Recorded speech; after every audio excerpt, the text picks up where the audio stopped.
Dan jangan hujat Nabi, oh anak kecil 10 tahun nikah dengan kakek-kakek 50 tahun. Ya mana ada orang tua begitu. Anda yang kurang baca. Jangan sampai kekurang pengetahuan Anda jadi menuduh Nabi, itu nggak boleh. Nggak boleh, dan melukai. Nggak bisa. Saya tanya begini deh, di zaman-zaman dulu ya. Raden Ajeng Kartini, era Kartini, berapa usianya saat dipinggit? Masih belia kan? Dipinggit kemudian baru lantas dinikahi dalam usia baliknya. Apa Anda menertawakannya? Coba saya tantang sekarang, siapa yang berani melecehkan Kartini, pahlawan nasional? Ayo bicara sekarang. Awas, Anda jangan tertipu dengan orientalis. Sekarang banyak disebarkan tuh, termasuk teman-teman kita non-muslim. Nah, itu isu palsu tuh. Anda kalau ada pernyataan begini, umat Islam tuh tidak memuliakan perempuan, enak aja menikah dengan berapa, ya dan sebagainya, poligami. Demi Allah saya katakan, itu racun yang ditanamkan. Anda salah baca. Jadi kalau membaca itu jelas riwayatnya. Dari dulu banyak orang merendahkan perempuan. Bahkan seenaknya aja. Ya dulu di Cina ada raja yang kaisar itu selirnya aja 1000 tuh. Waduh, luar biasa. Setahun cuma mengunjungi berapa? 365 istrinya. Ya, itu 3 tahun sekali baru kekunjungin istrinya. Ya, sebelumnya lagi kan ada lagi lebih banyak lagi. Zaman jahiliyah di Eropa itu banyak juga seperti itu. Ya, selirnya banyak, gundiknya banyak, nggak ada dianggap. Bahkan ada yang perempuan diperjualbelikan seenaknya. Suami bisa tukeran, termasuk di jahiliyah. Datang Islam, diluruskan itu semua. Diarahkan dengan baik. Jangan perlakukan perempuan seperti itu, kata Al-Quran. Turun Quran surah ketiga 36. Perempuan punya keistimewaan, diberikan hak di situ. Diberikan bagian warisnya. Dulu nggak ada warisan, diberikan waris untuk mengangkat derajat perempuan, termasuk dibatasi. Kata Allah, jangan begitu, kamu seenaknya bukan perempuan ratusan ribuan, tidak.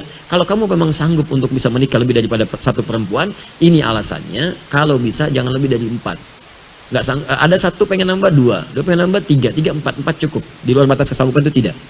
Cuma Nabi Muhammad yang saya berikan kemudian petunjuk untuk menikah dengan 9 perempuan. Di Al-Bukhari nomor hadis 5068.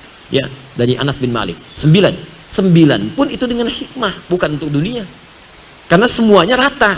Kenapa dinikahkan dengan Aisyah radhiyallahu taala anha? Allah yang pilihkan. Kenapa? Untuk mewarisi keilmuan Nabi.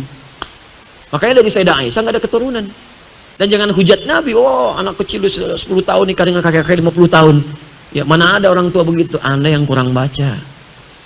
Jangan sampai kekurang pengetahuan Anda jadi menuduh Nabi, itu nggak boleh. Nggak boleh, dan melukai. Nggak bisa. Jangan dibaca konteks dulu dengan sekarang. Orang dulu itu beda dengan kita sekarang. Mereka udah terbiasa menikah dengan usia yang muda. Abdullah bin Amr bin As itu nikah usianya berapa tahun? Itu beda usia dengan bapaknya 11 tahun. Ya, bapaknya itu 23 tahun. Anak 9 tahun udah minta nikah. Bapaknya nikah usia 11 tahun. Ada yang mengatakan 10 tahun, ada yang mengatakan 13 tahun. Masih itu biasa menikah dalam keadaan muda. Saya baru dari Paris kemarin. Paris. Lampu merah, sonoan dikit. Ya. Itu Louis menikah dengan Maria Antoinette usia berapa tahun? 13 tahun. Itu di Eropa. Itu biasa. Saya tanya begini deh, di zaman-zaman dulu ya. Raden Ajeng Kartini, era Kartini, berapa usianya saat dipinggit?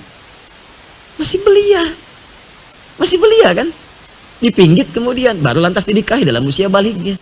Ya, mengandung, melahirkan, meninggal dunia. Itu kan usia yang sangat muda. Apa Anda menertawakannya? Coba saya tantang sekarang, siapa yang berani melecehkan Kartini, pahlawan nasional? Ayo bicara sekarang. Anda akan dihukum, banyak orang menyoal pahlawan nasional. Sekarang manusia biasa saja, Anda tidak bincangkan karena takut dengan manusia. Kenapa Anda berani kemudian menyoal Rasulullah SAW dengan Sayyidah Aisyah? Anda siapa? Kalau nggak paham ilmu jangan bicara. Kalau nggak paham ilmunya belajar dulu, takut khawatir salah ucap. Karena itu jangan sembarangan mengatakan sesuatu. Di konteks dulu, dibaca dulu, dilihat dulu apa hikmahnya. Ternyata dipilih yang paling belia ini, kemudian setelah balik baru diajak berumah tangga, hidup berumah tangga. Itu untuk belajar kehidupan fikih di rumah tangga. Bagaimana mandinya Nabi di rumah tangga, bagaimana bangun tidurnya, bagaimana saat Nabi kemudian menyantap makanan. Kan hadisnya banyak dari Sayyidah Aisyah. Ternyata Aisyah anak yang cerdas. Setelah dewasa disampaikan semua itu, jadilah guru. Jadi guru Sayyidah Aisyah meriwayatkan hadis-hadis Nabi yang jarang didapatkan yang di luar rumah. Sebab gak semua orang bisa masuk rumah. Kalau yang lainnya banyak. Sayyidah Khadijah ada wafat duluan sebelumnya. Ya, Zainab meriwayatkannya sedikit-sedikit, tampilan yang khusus. Saudah binti Zam'ah saat Anda jadi nenek-nenek dewasa seperti apa berbakti pada suami. Kalau suami masih ada di situ. Jangan sampai canda hilang. Ya, Saudah binti Zam'ah itu sudah sepuh, Nabi menikah tapi masih bisa bermain canda dengan Nabi. pulang masak, senang masak beliau, bikin adonan. Nabi diambil adonan, dicolekkan di keningnya, tertawa bersama. Masih kakek nenek pun masih bisa bercanda, langgeng kehidupan cintanya. Contoh, dia ada contoh kalau istri Anda masih belia, bagaimana membahagiakannya. Contoh istri Anda sepadan, bagaimana membahagiakannya. Contoh kalau sudah sepuh, bagaimana membahagiakannya. Contoh model, karena Nabi diutus jadi model. Anda diutus, model dunianya nggak laku. Nggak, makanya nggak ada utusan. Kita itu diciptakan untuk mengikuti model, dipraktekkan dalam hidup. Begitu cara bacanya. Jadi kalau bacanya begitu, enak kita. Saya mohon maaf ya kalau terkait Allah, Nabi, mungkin tegas saya itu. Tapi tegas itu karena sayang, bukan benci. Takut Anda punya masalah. Sedangkan Anda itu kawan saya, sahabat saya doakan. Kan paling nggak enak berpisah dengan sahabat kita. Atau ada orang dibenci Nabi, kita paling nggak enak. Karena itu kalau masalah dengan Nabi, saya tegas gitu. Tapi ketegasan itu sebagai cinta, bukan radikal. Bukan radikal. Ini saksi antum nih. Tunjukkan pada saya radikal saya di mana. Nanti saya perbaiki.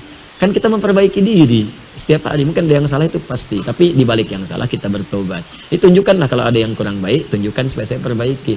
Ya, alhamdulillah, mudah-mudahan Allah berikan kebaikan.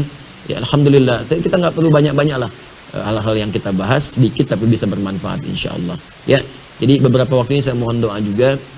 Ya, saya sedang menata diri untuk belajar lagi, kemudian mengkaji lagi, praktekkan lagi. Jadi silakan, saya senang hati. Kalau ada yang kurang, sampaikan, saya koreksi.